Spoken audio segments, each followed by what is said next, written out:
Fara degan mana shu ko'k narsa nimani bildiradi bilasizmi jigar? Bu BMW lazer LED fara degani. Mana shu bitta farani o'zi 2,5 ming dollar. Bitta Matiz, ikkita Matiz turibdi mana shu farani o'zida. Lidar kamera orqali fara o'zini o'zi yo'llarga qarab adaptatsiya qiladi. Bafra oldidagi shunchaki teshuv chiroyli uchun qo'yilmagan.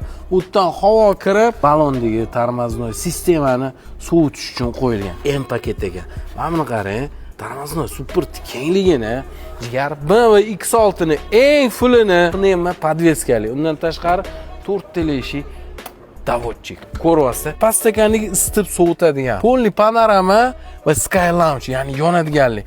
Ko'ryapsiz, karbon elementli, torpedka, obshivka, konsullarda. Mashinaning holati rostdan вообще tiniq bo'lib turibdi. Motori 3 litr turbinali. Bitta ham emas, ikkita turbinali. 4 ta balon tortadi. Любой поворот yo'llarga kirib ketayotganda o'zini shunaqangi ushab turadi. Sportivniy mashina-ku.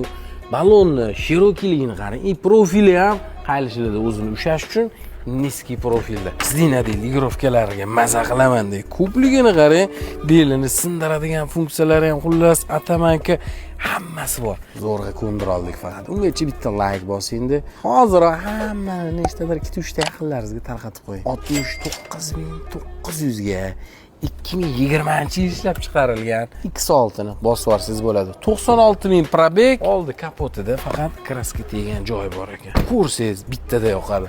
Narxi вообще shikala.